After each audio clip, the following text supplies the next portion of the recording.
Assalamualaikum warahmatullahi wabarakatuh. Alhamdulillahirabbil alamin wassalatu wassalamu ala Rasulillah wa ala alihi wa sahbihi ajma'in.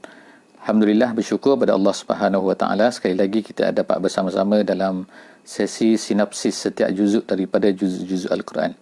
Alhamdulillah, pada malam ni kita akan bersama-sama untuk melihat juzuk yang ke-17 insya-Allah. Sempena kita telah sampai kepada 17 hari bulan Ramadan dan nuzul Quran, maka kita cuba untuk melihat apakah yang dikandung ataupun yang ada di dalam juzuk yang ke-17 ini daripada Al-Quran. Apa yang kita sebutkan ini adalah merupakan salah satu daripada ijtihad yang disebutkan oleh ulama-ulama lah. Tidak semestinya ada satu perkara yang tetap, yang maknanya tidak boleh diijtihadkan oleh ulama-ulama yang lain juga. Mungkin kita sahabat-sahabat semua akan mendengar mungkin dari persepsi yang lain, dari perspektif yang lain terhadap setiap daripada juzuk Al-Quran ini, kandungannya. Maka ini hanyalah apa yang kita mampu, yang dicatatkan oleh beberapa ulama-ulama kita. Jadi juzuk ini ataupun kita katakan yang sedang kita baca, yang sedang kita lihat pada malam ni adalah mengandungi dua surah, iaitu yang pertamanya adalah surah Al-Anbiya dan yang keduanya adalah daripada surah Al-Hajj. Jadi surah Anbiya ini adalah surah Makkiyah dan surah Al-Hajj ini adalah merupakan campuran. Ada ayat-ayatnya turun di Mekah dan ada ayat-ayatnya turun di Madinah. Sebagaimana namanya adalah Al-Hajj. Kita lihat yang pertama dulu. Surah yang pertama yang terkandung di dalam juzuk yang ke-17 ini, iaitu surah Al-Anbiya. Sebagaimana namanya bermakna Nabi-Nabi. Iaitu Allah Subhanahu Wa Taala menceritakan banyak nama-nama Nabi yang ada di dalam surah ini. Dan sebagaimana juga ulama-ulama mengatakan bahawa tema kepada surah ini iaitu surah Al-Anbiya ini adalah iaitu peranan Nabi-Nabi. Dan peranan Nabi-Nabi ini ialah satu sahaja, iaitu inzar dan juga basyiran wa nazira, memberi khabar gembira dan juga memberi khabar yang menakutkan, iaitu bukan menakutkan manusia, tetapi artinya memberi ancaman jika sekiranya mereka ini melanggar perintah Allah Subhanahu Wa Taala atau tidak mahu beriman, maka inilah dia perkara-perkara yang akan terkena kepada mereka. Jadi semua nabi-nabi ini sebagaimana yang disebutkan oleh Allah Subhanahu Wa Taala di dalam surah ini, iaitu bermula dengan Nabi Nuh AS, kemudian Nabi Musa, kemudian Nabi Harun, Nabi Yunus, Nabi Ibrahim, Nabi Lut, Nabi Ishaq, Nabi Yaqub, Nabi Daud, Nabi Sulaiman, Nabi Ayyub, Nabi Ismail, Nabi Zulkifli, Nabi Zakaria dan lain-lain lagi. Semuanya itu adalah membawa satu mesej yang sama, iaitu mesej mereka apa? Iaitu mesej mereka adalah membawa manusia kepada Islam. Jadi oleh kerana mesej mereka ni sama, maka apa yang mereka hadapi juga adalah sama, iaitu mereka menghadapi penentangan daripada kaum mereka yang menentang apa yang mereka bawa ni. Dan Allah Subhanahu Taala ceritakan secara ringkasnya di dalam surah ini, di dalam surah Al-Anbiya ini. Perkara-perkara lain juga yang kita dapat lihat bahawa mereka semua ni berdoa kepada Allah Subhanahu Wa Taala, dan doa mereka dimakbulkan oleh Allah Subhanahu Wa Taala sebagaimana yang digambarkan. Insya-Allah sahabat-sahabat semua boleh tengok dalam surah ini. Antara lain lagi iaitu Allah Subhanahu Wa Taala memberi peringatan terhadap hari kebangkitan, dan kemudian Allah Taala juga menyebutkan tentang kemuliaan orang-orang yang mengikut Al-Quran sebagaimana yang disebutkan dalam ayat yang ke-10 surah ini, surah Al-Anbiya ini.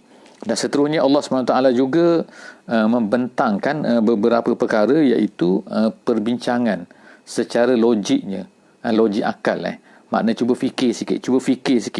Dan juga Allah Ta'ala menyebutkan juga dalil-dalil hissi. Dalil hissi maknanya dalil-dalil yang dapat ditangkap oleh panca indera. Maknanya dari segi segala-gala apa yang ada di keliling manusia ni, cuba lihat sikit. Kerana apa? Kerana semua itu adalah menyaksikan keesaan Allah Subhanahu Wa Ta'ala. Jadi sepatutnya manusia lihat, diajar oleh Allah, disarankan oleh Allah di dalam surah Al-Anbiya ini. Kemudian Allah Ta'ala menyebutkan juga tentang bagaimana kisah. Dan secara panjang juga Allah Ta'ala sebutkan di sini kisah Nabi Ibrahim AS yang memecahkan berhala kaum dia, dan kemudian Allah Subhanahu Wa Taala akhirnya menyelamatkan mereka kerana kekuasaan Allah Subhanahu Wa Taala itu lebih hebat daripada semua kekuasaan makhluk yang ada di atas muka bumi ini. Jadi kesudahannya adalah Allah Subhanahu Wa Taala ceritakan tentang orang-orang musyrik ini dan tuhan-tuhan mereka yang tidak mampu dan sebagainya. Jadi itu lebih kurang yang dapat kita lihat daripada surah Al-Anbiya, yang namanya Anbiya dan temanya adalah merupakan kesatuan dalam apa yang disampaikan, kesatuan misi yang disampaikan oleh nabi-nabi sejak daripada permulaan Islam lagi. Kemudian seterusnya kita beralih kepada surah yang kedua. Surah yang seterusnya dalam juzuk ini iaitu surah Al-Hajj. Dalam juzuk ini kita lihat daripada ayat 1 sehingga ayat 78. Surah Al-Hajj ni, dalam surah ini yang bertemakan, surah ini temanya apa?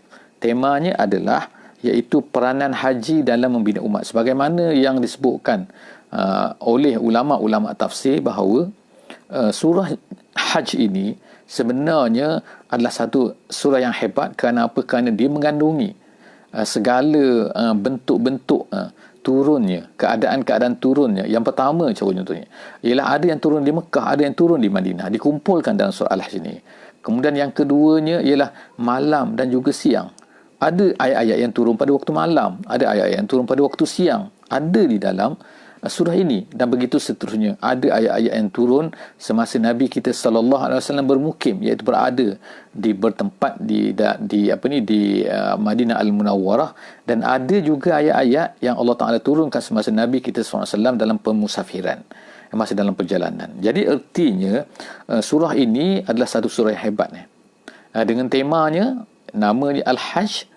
Allah Subhanahu Wa Taala nak ceritakan tentang peranan haji yang besar, iaitu apa sebenarnya haji ini kepada umat Islam, dan sepatutnya orang Islam sepatutnya tahu. Jadi kita tengoklah kehebatan dari sudut namanya. Tidak ada rukun Islam yang lain mempunyai nama, mempunyai satu surah yang khusus. Tidak ada surah solat, tidak ada surah puasa, tak ada surah zakat, tapi ada surah yang bernama Al-Hajj. Jadi inilah kepentingan haji. Jadi Allah Ta'ala sebutkan, ceritakan di sini. Tapi permulaan surah ini dimulakan dengan menyebutkan tentang kedahsyatan hari kiamat. Jadi Allah SWT sebutkan itu, kemudian Allah Ta'ala peringatkan juga supaya kita ini jangan menjadi pengikut kepada syaitan. Kemudian Allah Ta'ala sebutkan juga, iaitu orang-orang yang mengingkari kebangkitan ini, sepatutnya mereka ini melihat kepada apa? Kepada kekuasaan Allah Subhanahu Wa Taala yang boleh menghidupkan bumi yang mati. Makna bumi itu mati, tiba-tiba dia boleh hidup balik kan. Jadi itu adalah tanda kekuasaan Allah. Jadi apalah susah sangat kalaulah dunia orang yang dah mati ni Allah Taala nak hidupkan balik.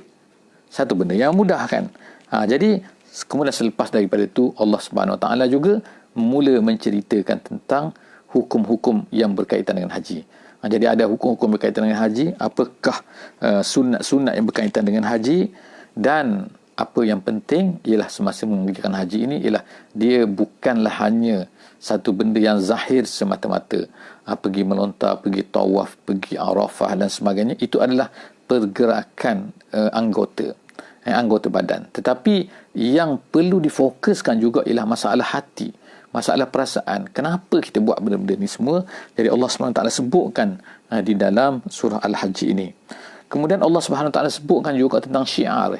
Jadi dalam agama ini, dalam agama kita ni, dalam Islam ni, Allah Ta'ala ajarkan, iaitu ibadah kita, perhambaan diri kepada Allah SWT dalam dua bentuk sebenarnya.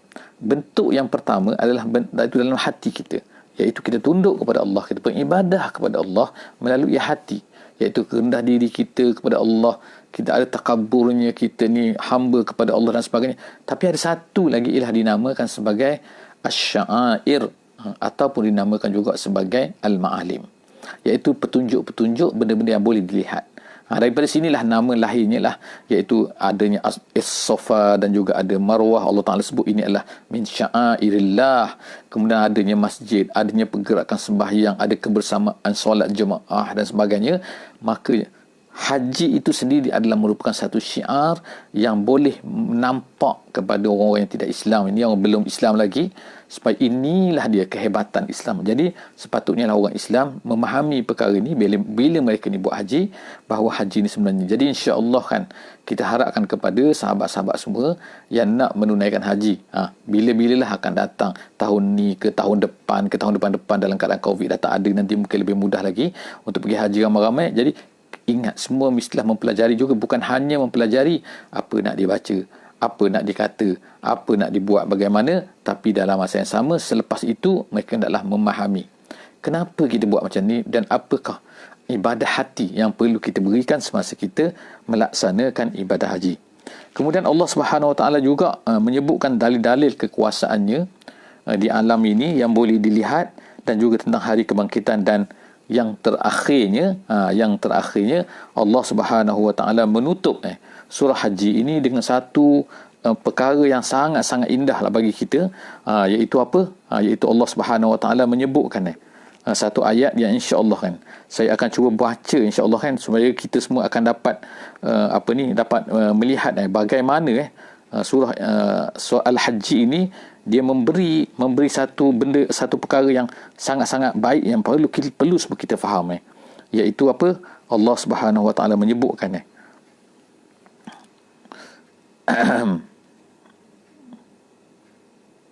saya akan cuba baca insya-Allah di hujung surah Al-Haji ini, iaitu ayat yang ke-78. Allah Taala sebutkan wajahidu, minta maaf ayat 7, start daripada ayat 77 lagi. Allah SWT berkata, ya ayyuhallazina amanu ruk'u wasjudu wa'budu rabbakum waf'alul khaira la'allakum tuflihun. Wahai orang yang beriman, kalau kamu nak berjaya, maka hendaklah kamu yang pertama rukuk, yang kedua sujud, dan hendaklah kamu memperhambakan diri kepada Allah Ta'ala Tuhan kamu, dan hendaklah kamu melakukan kebaikan. Tapi tak habis bukan sampai situ saja. Seterusnya Allah Ta'ala sambung dengan ayat yang ke-78, iaitu apa? Wajahidu fillahi haqqa jihadih.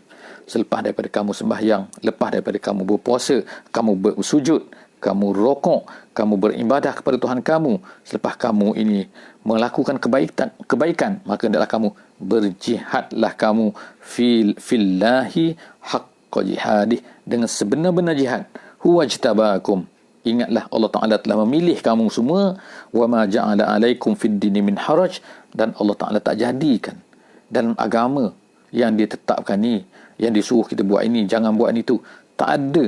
Semua benda itu tak adalah, bukanlah untuk menyusahkan kita. Wa ma ja'ala alaikum fid din min haraj, tak ada dalam agama ni yang menyusahkan. Millata abikum Ibrahim, ini semua adalah merupakan apa yang kita ikut, apa yang kita buat. Inilah dia yang dibawa oleh Nabi Ibrahim dulu. Wa sammakumul muslimin min qabl, dialah yang menamakan kamu muslim sejak daripada awal lagi, bukan sejak daripada Nabi Muhammad, tapi sejak dulu lagi. Wa fi hadza liyakuna ar-rasulu syahidan alaikum, supaya dengan ini semua Rasul akan menjadi saksi kepada kamu. Saksi apa? Iaitu saksi dia telah menyampaikan kepada umatnya. Dia telah menyampaikan Islam ini, apa yang Allah Ta'ala beri kepada dia telah sampaikan kepada kita semua. Wa takunu syuhada'a 'alan nas, dan kemudian kita pula bertanggungjawab selepas daripada Nabi untuk menjadi saksi kepada manusia yang lain. Maknanya apa menjadi saksi itu? Iaitu kita hendaklah menyaksikan bahawa hai manusia semua, aku dah sampaikan. Iaitu kita bertanggungjawab untuk menyampaikan kepada umat manusia, supaya nanti manusia pada hari kiamat tak ada alasan lagi untuk mengatakan kami tak pernah dengar, kami tak pernah tahu, kami tak pernah kenali Islam ni, tak ada orang beritahu kepada kami Islam. Pada masa itu kita akan menjadi saksi di hadapan Allah Subhanahu Wa Taala. Kita katakan bahawa tidak, kami telah menyampaikan. Wa takunu syuhada'a 'alan nas fa aqimus solah. Allah Taala ulang sekali lagi, tegakkanlah sembahyang. Wa atuz zakah, tunaikanlah zakat. Wa'tasimu billah, dan kamu berpegang teguh dengan Allah Subhanahu Wa Taala. Huwa maulakum, dialah maula kamu. Fa ni'mal maula wa ni'man nasir, dia adalah sebaik-baik maula dan sebaik-baik an-nasir. Setakat itulah saja. Insya-Allah kita akan masuk, nanti akan datang, dalam sesi akan datang, juzuk yang ke-18 insya-Allah. Setakat itu aku qauli hadza wa astaghfirullah. Astaghfirullahal azim li wa lakum wa billahi taufiq wal hidayah. Wassalamu alaikum warahmatullahi wabarakatuh.